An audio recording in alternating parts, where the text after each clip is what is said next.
পশু পাখি ছিল রাখওয়াল গান ধরিয়া দেখো 9 গুণ পাতানে গেল 9 গুণ পাতা চলিয়া গেল আসর কথা বলাই ভাত আসবে 9 গুণ পাতা চলিয়া গেল আসর কথা বলাই ভালো আর শয়তান বেলা কর্ম করে ভাই রে আস্তে ভাই মরি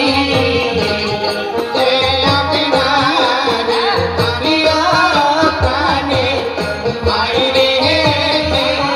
ভাই মরি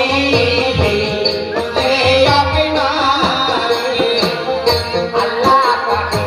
তুমি খেলা এ ভুলতে পারে কারো হাসায় কাউরে কান্দায় জগতের মাথারে কাঁদে ভাই রে ভাই বলি আপনারে আল্লাহ প্রাণে ভাই রে ভাই বলি আমার গানের কমতি মোবারক কালাম ভাই তোমার কেন দেখা নাই গানের কমতি মোবারক কালাম ভাই তোমার কেন দেখা নাই গরম পানি আইসো ধরিয়া চিন্তা দুনিয়ার গেছে গালা শুকিয়া ভালো ভাবে যাবে চালাইতে পারি পালা প্রাণের ভাই রে ভাই বলি আপনারে প্রাণে ভাই রে ভাই বলি আপনারে কারণ স্বয়ং সৃষ্টিকর্তা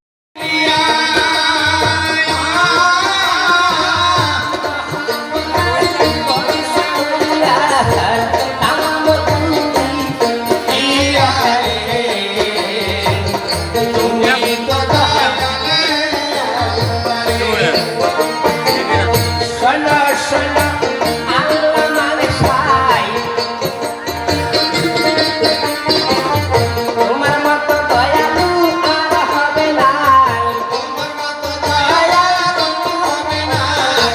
ও গোপাল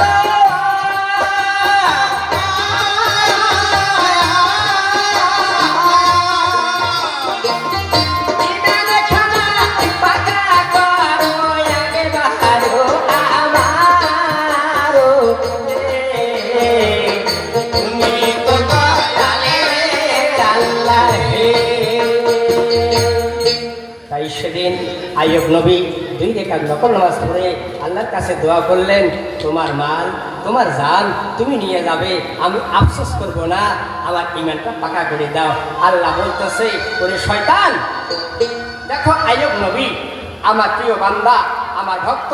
তার এতগুলো জীব জানোয়ার এক জায়গাতে ধ্বংস করে দিলাম তবু তো আমার নাম প্রশংসা ভুলে না যে আল্লাহ এবার আরেকটা দুঃখ দাও যে কি যে আইয়ুব নবীর 9 লক্ষ স্টিমার মাল সহ আরব সাগরে এবার বাণিজ্য করে এক জায়গাতে গায়েব করে দাও অবশ্যই আইয়ুব নবী এবার তোমার নাম প্রশংসা ভুলে যাবে যদি আইয়ুব নবী তোমার নাম ভুলে যায় আইয়ুব নবী হবে আমার ভক্ত আর এত বড় দুঃখ গজব দেওয়ার পরও যদি আইয়ুব নবী তোমার নাম প্রশংসা না ভুলে আমি জানবো আইয়ুব নবী তোমার বান্দা ওরে আইয়ুব নবীর মাঝি মোল্লা ডাইভার গনে হায় 9 লক্ষ স্টিমার মাল সহ দেখো বাণিজ্যতে যায় পার করে মোর দয়াল গুরু গো পার করো আমার বাবা আর পার হইয়া চলিয়া যাবো সৈজন্যর বাজার আরে রে পার করো মোর দয়াল গুরু হে পার করে আমারে পার হইয়া চলিয়া যাইব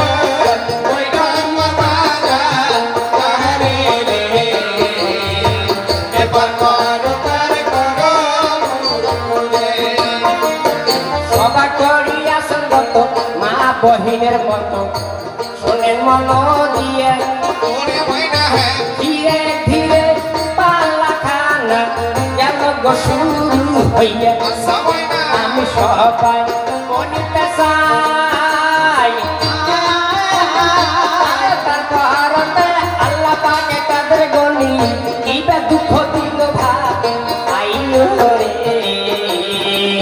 পার মোর দয়াল গুরু হে গুরু পার কর আমারে পার হইয়া চলিয়া যাব ওই রঙ্গ বাজা আরে রে পার করে আরে যখন আইয়ুব নবীর মাল সহ স্টিমার গুলা মধ্য সাগরে গেল হঠাৎ করে ওই জায়গাতে একটা গজব নাজেল হইল আসমান হইতে এবার দেখো ঘূর্ণিঝড় নামি আসতেছে হায় সারে পানি চাপা দিতেছে স্টিমারের মধ্যে ভাই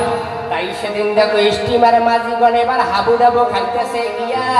একে একে 9 লক্ষ স্টিমার মাল সহ আরব সাগরে গেল গায়েব হইয়া। আচ্ছা আমার ভাষাগুলো বোঝা যায় কি একটু বলেন, কথাগুলো বোঝা যায়? আমরা কয়া যাবো, হ্যাঁ যদি তোমরা না বোঝেন তাহলে তো কয়া লাভ নাই। মানে মঞ্চটা আমার ছোট হয়েছে, হ্যাঁ কটা মাইক্রোফোন ঘুটন ঘাটান করে আর চেংড়া গুলিয়া কয় আইনারে ঢক করে আসলে ভাঙি ফেলাই। যদি একটা গুলি গুলিয়া সবগুলো মাইক্রোফোন ধাক্কা পায় আওয়াজগুলো খারাপ হয়, এইটা তো সবাই জানে না। খুব কৌশলের মধ্যে আমার গান গাইতে হয়। তাই থাক, ধৈর্য ধরে থাকো, কথার দিকে দেখো, অধিক কথায় যাব না, শোনেন আসল ঘটনা। তাই সেদিন 9 লক্ষ স্টিমার মাল সহ যখন গায়েব হয়ে যায় কোন রকম মাঝি মোল্লারা সত্রিয়া কিনারতে গেল, কানতে কানতে আইয়ুব নবীর বাড়ি গিয়ে আরজি করতে লাগলো। বলতেছে হুজুর সর্বনাশ হয়েছে। আইয়ুব নবী বলতেছে ওরে ওরে মাঝি মোল্লা